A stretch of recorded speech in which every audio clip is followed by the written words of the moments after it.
and welcome to Atop the Fourth Wall, where bad comics burn. As I said at the end of the last episode, since we had to skip Secret Origins month this year, it's only appropriate that we take a look at a Golden Age story now.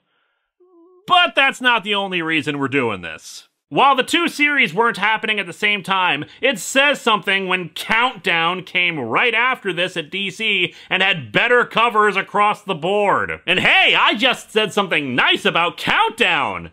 And only 3 blood vessels burst this time inside of me, so maybe I'm getting more positive, and ooh, the room is spinning. Hellish nightmares about demons, death, flesh getting flayed, and dominatrix supervillains. Just remember, this is a comic promoting slot cars!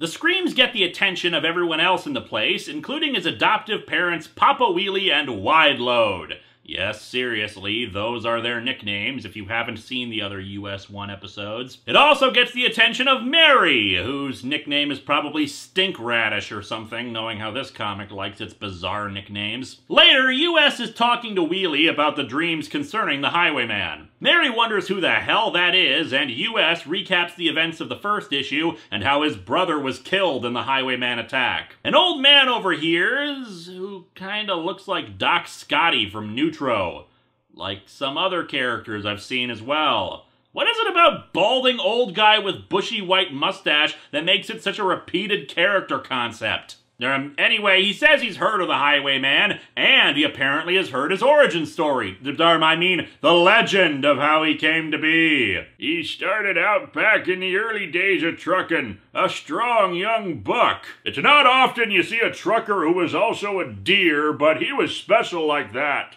So Barry has to recreate his powers by strapping himself to an electric chair, dousing himself in the same chemicals as had happened before, and gets struck by lightning during a thunderstorm.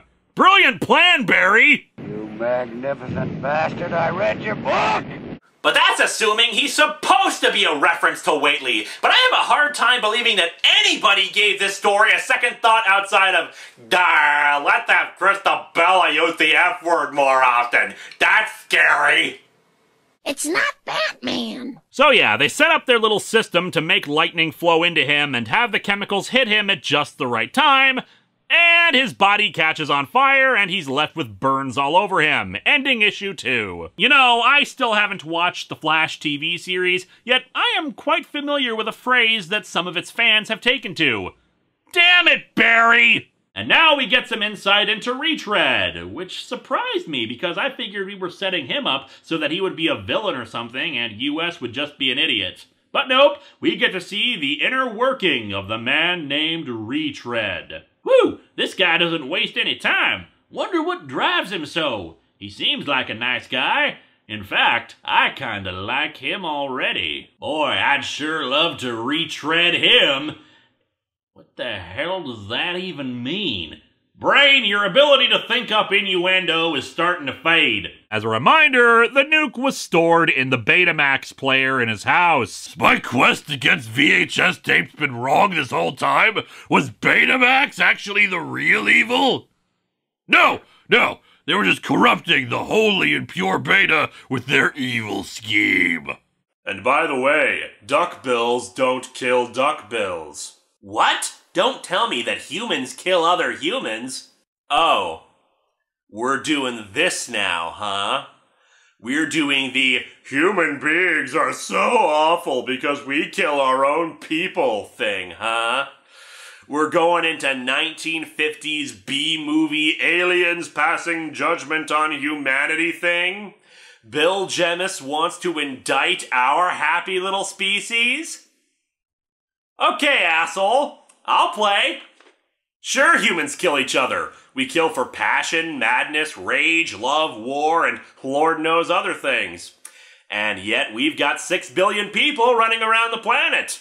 Almost as if people who kill other people are the exception rather than the rule. And don't tell me animals never kill their own. Animals are frickin' dicks to each other. Whether it's the cuckoo bird that kills off another cuckoo bird's children so that the new one will try to raise them, ant colonies that go to war with one another and enslave other ants into them, or even mountain gorillas who will kill another one if it wanders into their territory. Should I talk slower or go get a nurse who speaks fluent moron?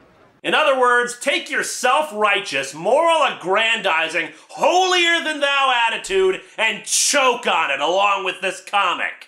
They spot a convoy of trucks moving in on the old guy's truck. They must be agents of the highwayman, sent to capture the old guy because he knew too much. Knew too much? It's a legend! The highwayman is already considered a boogeyman figure that many don't believe exists, so why the hell would he need to take out guys who knew he made a deal with Satan? And what the hell does he care if they do know he made a deal with Satan? What does that change? Not to mention, the dude is already a being with supernatural powers who drives around in an equally supernatural truck. What the hell does he need trucker minions for? And really, can you imagine some demonic trucker giving instructions to his minions? Breaker, breaker, I've got a bogey getting in on my front door that I want you to make a signal 7 out of. Come on back.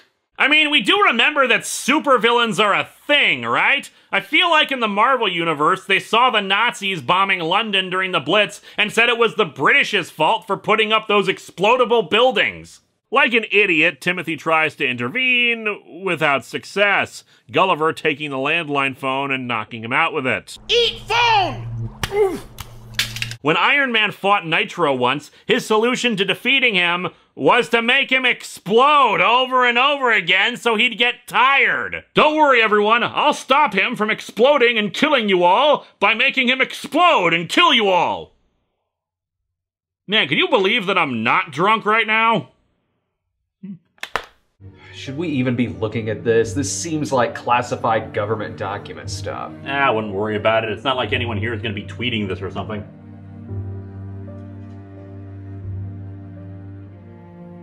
The single most terrifying word in the English language. Oops. Report my shade. So this world's champion